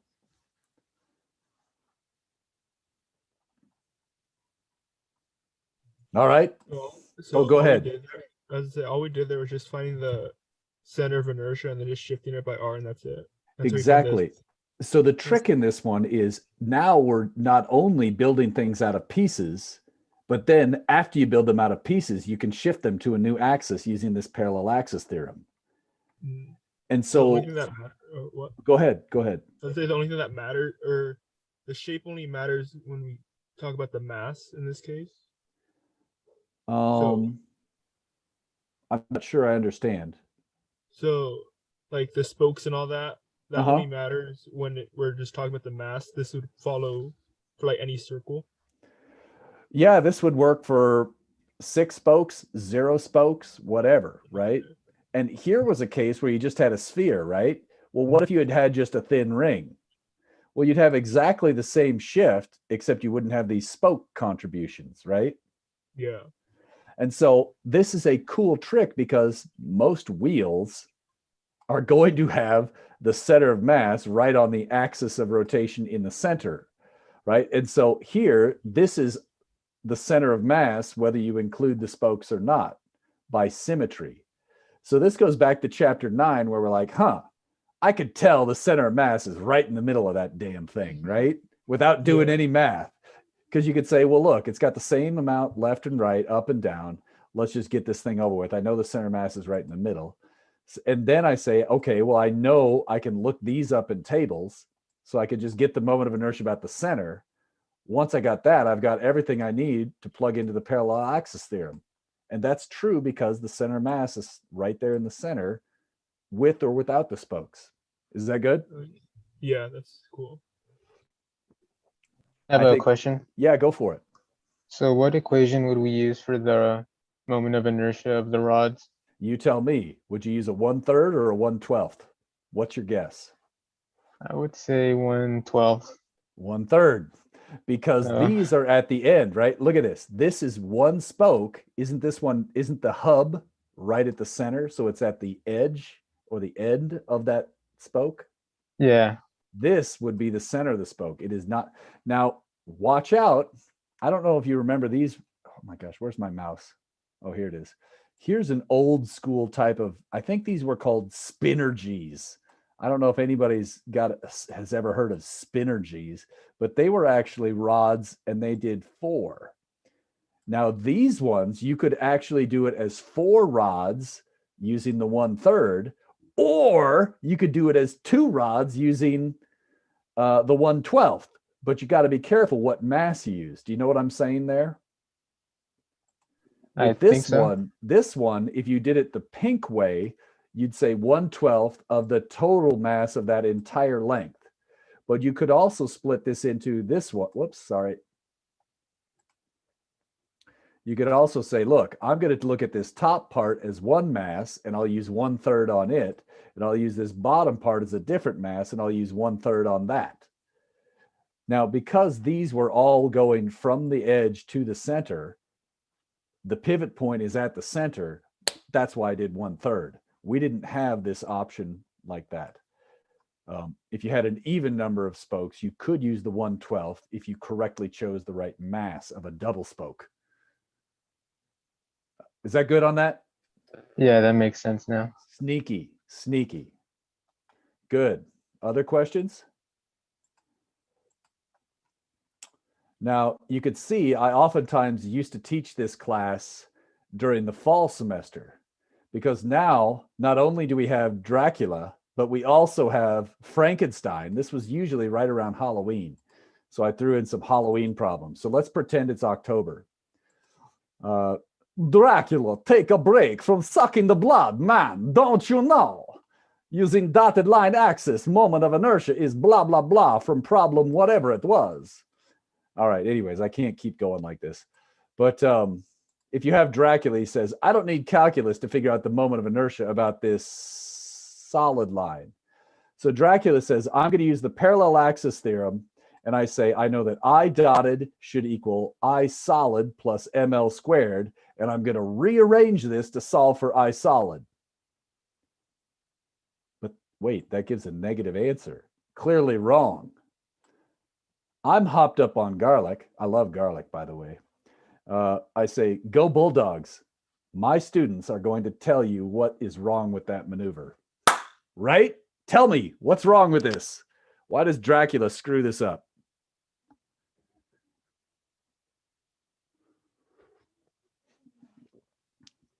Isn't the center 1/3? Yes! Go Bulldogs! The center of mass is right here. So you could go like this. You say, I know this moment of inertia. I could go over here and get the center of mass moment of inertia. After doing that problem, then I could go from there over to here. So you could do it in 2 steps, but you can't do exactly what he says. Dracula is wrong. He gets the negative. Moments of inertia are always positive. Whoa! Note to self, if you have no clue what you're doing in a physics problem and you need a moment of inertia, just guess either 1/12 or 1/3. It seems like so many problems turn out that way. Better is to know how to do the math. Worst case scenario, guess a 1/3 or a 1/12. All right, let's try this one. Frankenstein gets in on the mix. Dude, consider this uniform disk.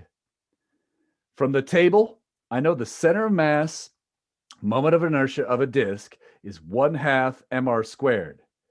I should get, using the parallel axis theorem, 3/2 mr squared, because the distance to the center is radius r. So d, for this case, should equal r. My physics teacher says this is total crap. Why did Frankenstein screw up? Take a look at the table on page 59. See if I'm lying. Is the moment of inertia 1/2 mr squared? I'm looking at it. I see a disk there. I see a 1/2 mr squared. What's he doing wrong?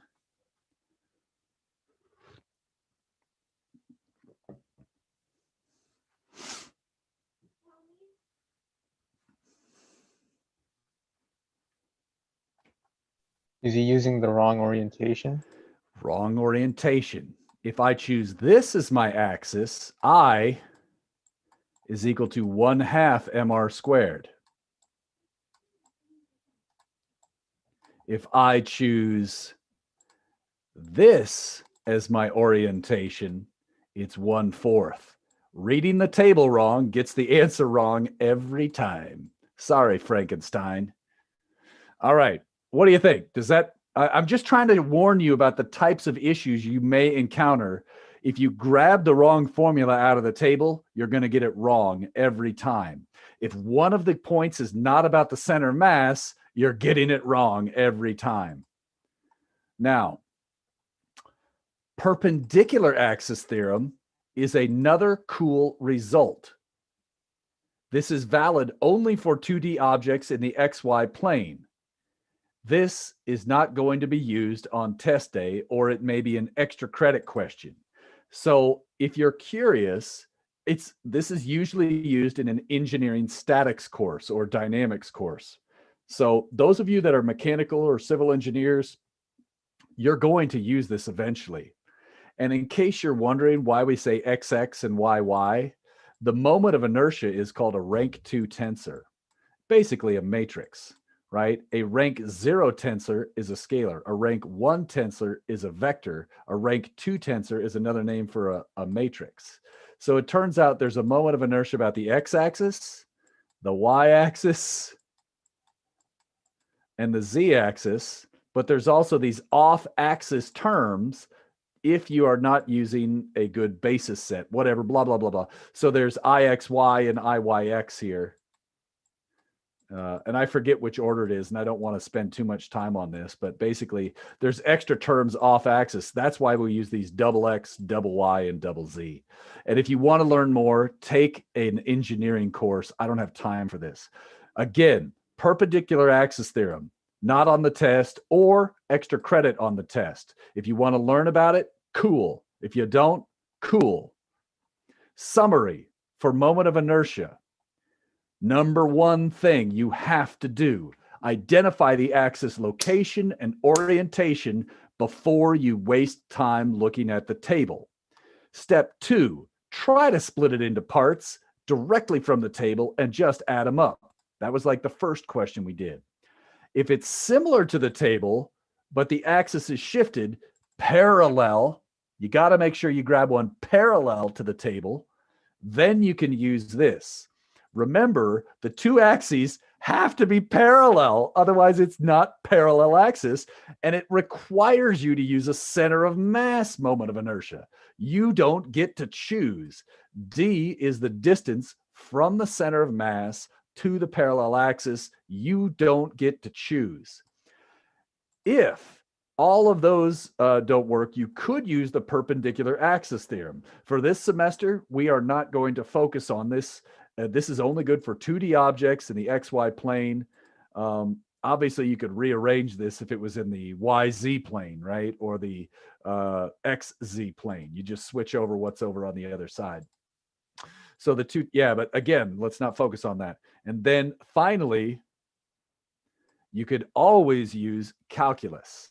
And remember, if you have a non-uniform density, you pretty much have to use calculus. Some information I've been blathering all day.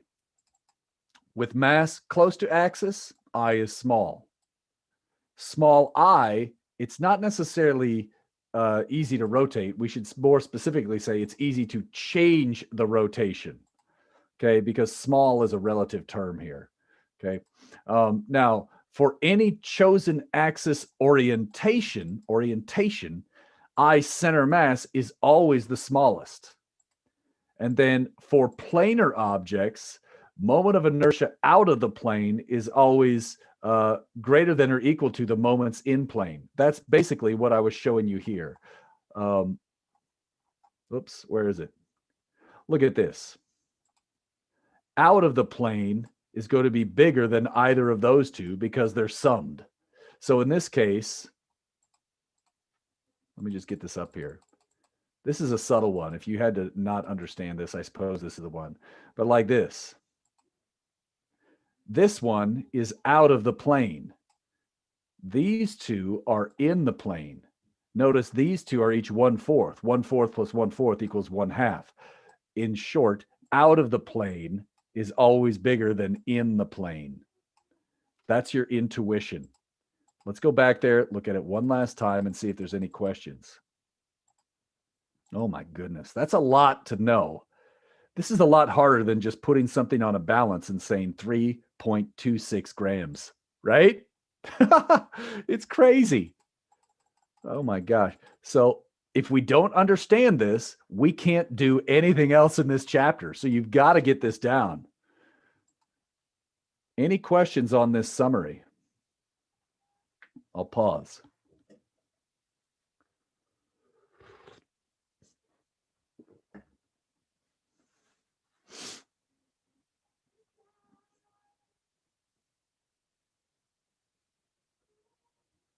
All right. And you can interrupt me if I cut you off. My bad. These two problems are a really good review, and they're kind of indicative of most of the types of problems we see. It doesn't show you the calculus, but this is going to get you, this will make sure you really know your shit. And I really love this. So they go together. You kind of have to do both of them to see if you know what you're doing. And the idea is, look, this one has a hole in this quadrant. This one has a hole in that quadrant. And my question is, which of these parameters get affected? So first, do all the calculations for this one using any methods you like. This one, it's probably easiest to do the perpendicular axis, but you could, yeah, so you might have to use the perpendicular axis one time as you're learning this concept question. And then think. And right, this will help you test, do I understand moment of inertia or not? And if you don't understand it, the rest of the chapter is going to be very difficult. So get on this stuff right away. Ooh. Here's a fun concept question. Choking up on a baseball bat. How does this help or hurt a baseball player? So let me give you an example here. Let's say I'm a baseball player. Choking up would be going like this, right? So instead of holding the bat way down here at the end, sorry, this is kind of a small bat. Instead of holding this bat right here, let's say I hold it a little bit up here. What is that going to do to the moment of inertia? And what does that do for a baseball player, you think? Any ideas?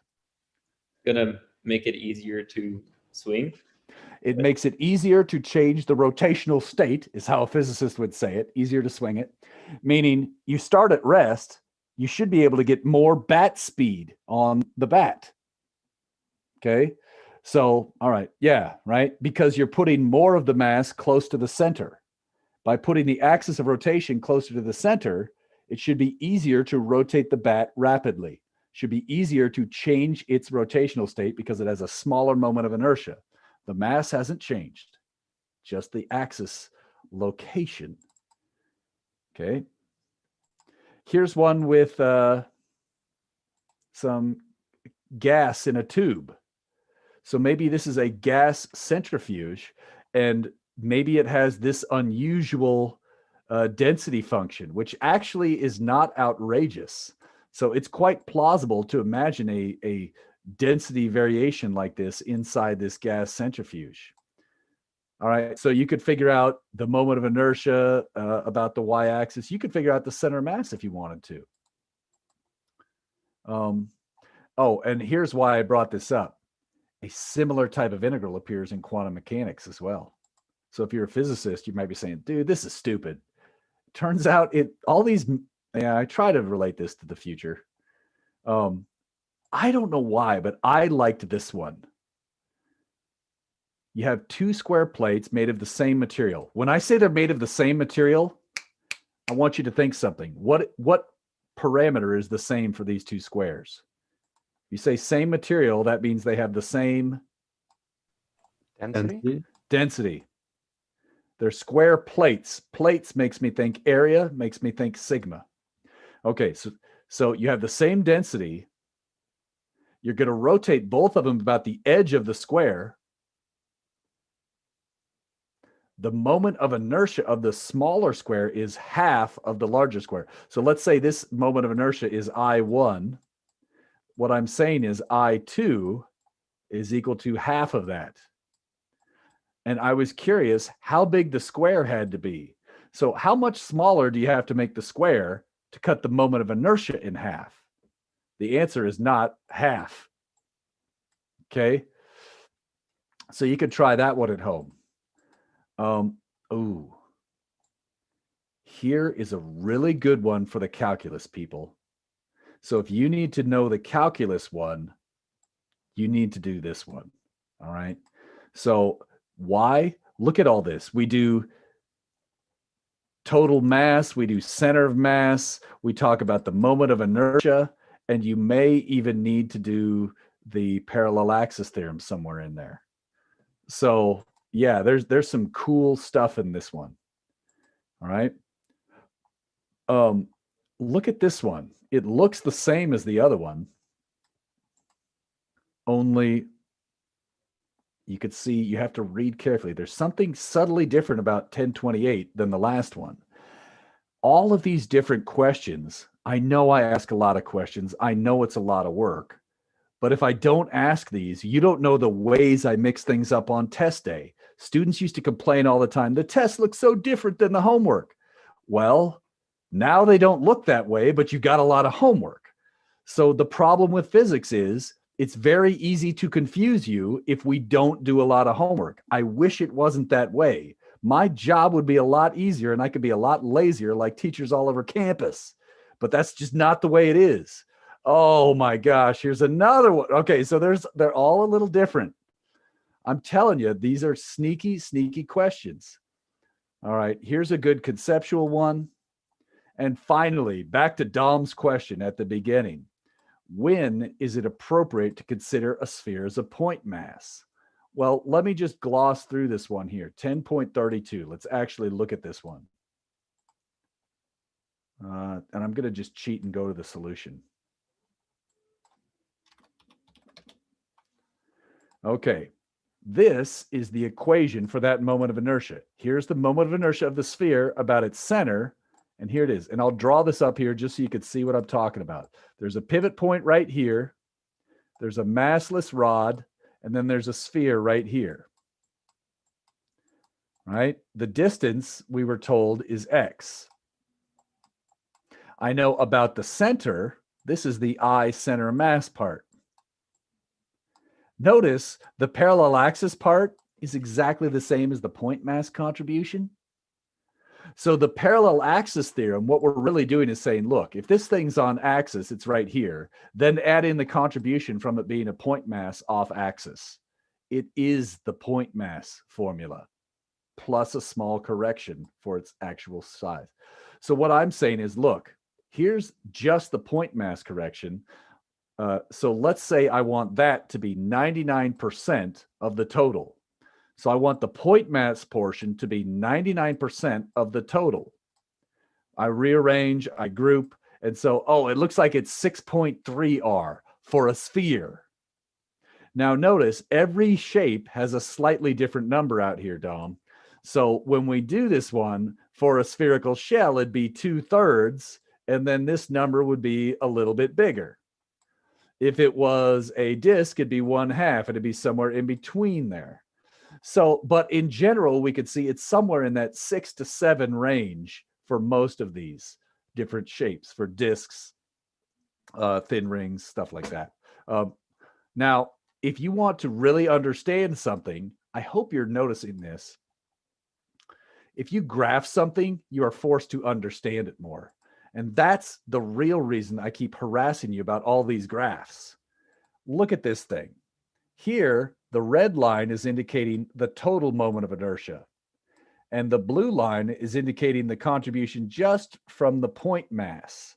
And so we see that at the beginning, ignoring the object's shape and treating it as a point mass is problematic because you say it has no moment of inertia when it has some moment of inertia.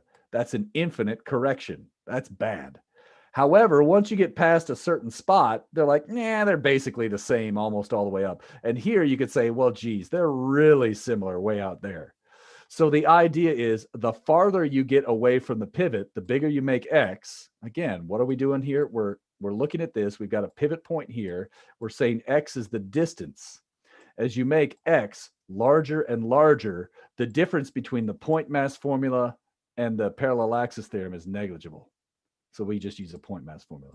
Dom, is that helping you on your earlier question? Yeah, it is. So I wish there was a hard and fast answer. This is only approximate, but it's a pretty good approximation most of the time. All right. We still got 10 minutes. Ooh. Look at this one, 10.33. Let's take a look at this one. Could I ask a quick question about earlier? Yes. So to find that for each shape, use the parallel axis. Yeah. So if you wanted to use, so notice in this problem, I said to treat a sphere as a point mass. So that's where I got the 2/5 from. If I said, what if you wanted to use a disk? Then you'd have to plug in 1/2 or 1/4, depending on which way the disk was oriented. Did that sentence make sense? Yeah. And if I wanted to use a spherical shell, like a basketball or a tennis ball or something, I'd use 2/3 because that's the number in a table for a spherical shell. Yep. Was that it, Dom? Yes. Yeah. Okay. Yeah. Oh, by the way, look at that. So the radius of my sphere was 4 centimeters there. And even by the time we got to 20 centimeters, that's only 5 times apart. It was still completely negligible. All right. Okay, let's go to 33.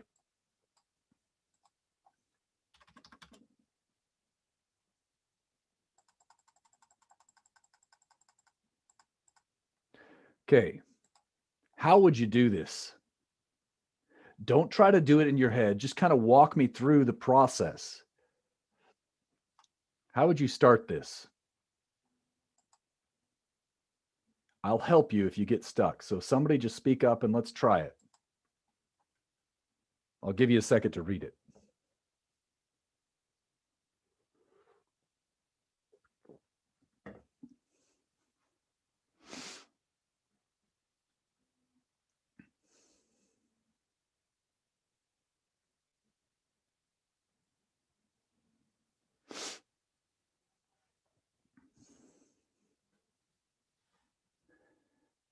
We're trying to determine the moment of inertia.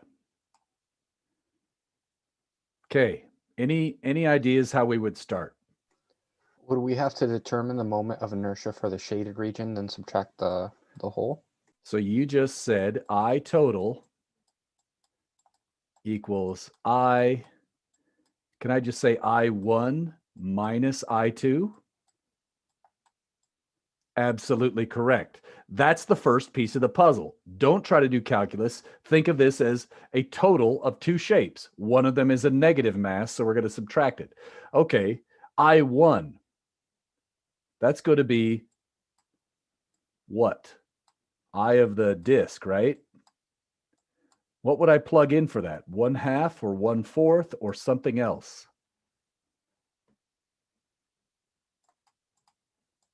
Would it be 1/2? 1/2 m r squared. How do I get m? Did they tell us m? No. How do Can you we get use, it? Density times area? Which is? What's the area Pi of r that disk? squared. Exactly. Now we're doing the solid disk. Do I need to worry about the mass of the whole being missing or not? No. No, because we're taking the whole mass of an entire disk. This is going to subtract off that missing part. The whole point of doing this was so that we don't have to worry about, oh, what's the volume of this shape without that, with the mass. Oh no, whoops, I'm wrong button. So the whole point of doing this was now we're going to do that solid disk. So just to emphasize that, we're doing a solid disk of radius r. Okay, how do I get I2? Would we use the parallel axis theorem? Absolutely.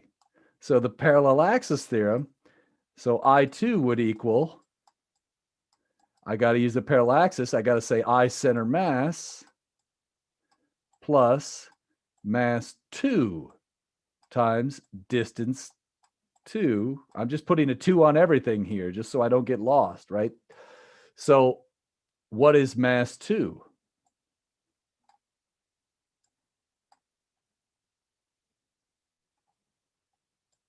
What is that? Pi r squared and then the density, or times density. Yep. And this time it's little r. What is distance 2 in this problem? Is it capital R or little r?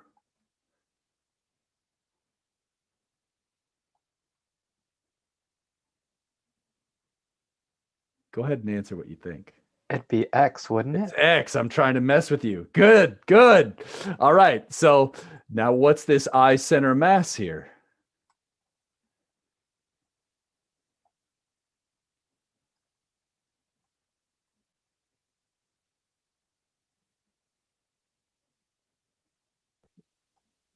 Is it 1/2 m2 little r squared? Correct. And so this is M2 again, right? So maybe just to make this first one a little bit more clear, I'm going to put a subscript 1 here for that. And look, it's just plug in the pieces and you got it, right? Done. I'm going to pause. Any questions about that? You guys just did a tough problem.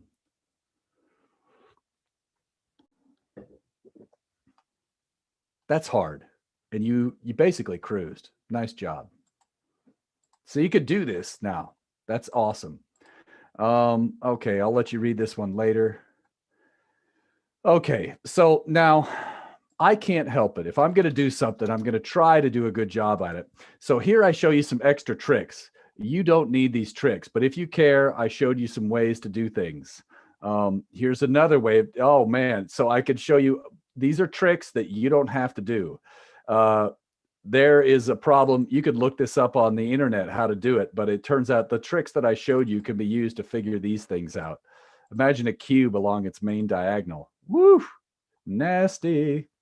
All right, now I know we've still got 3 minutes. I want to show you why we care about this. We just spent a lot of time figuring out the moment of inertia. And where is it? Where is my equation? Let me put it this way. We're going to have pictures like this, where we have rods with pivot points at different spots.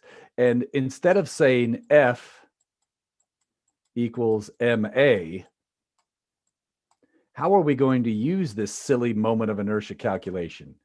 We're going to say the sum of torques, which we learn about next time, is equal to I alpha. I is our rotational equivalent of mass. It's the moment of inertia. Mass is inertia. And so here, if we want to figure out how things are going to accelerate angularly, so we could do rotational kinematics, we need to do a torque problem, a free body diagram, and then we're going to figure out the moment of inertia. And so all of that work to get the moment of inertia, basically here, you just look at this one. What's the moment of inertia for that rod? 1/12 or 1/3?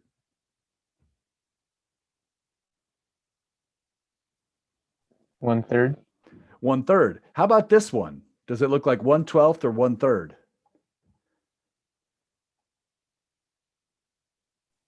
Neither. Neither. So you'd use parallel axis, right? So we see, how are you going to use this? You're going to look at a problem and there's going to be some torques and some forces and some pivot points. And you say, look, do I grab a number out of the table or do I build a thing out of 2 pieces or do I use the parallel axis theorem? That's most of what you're doing.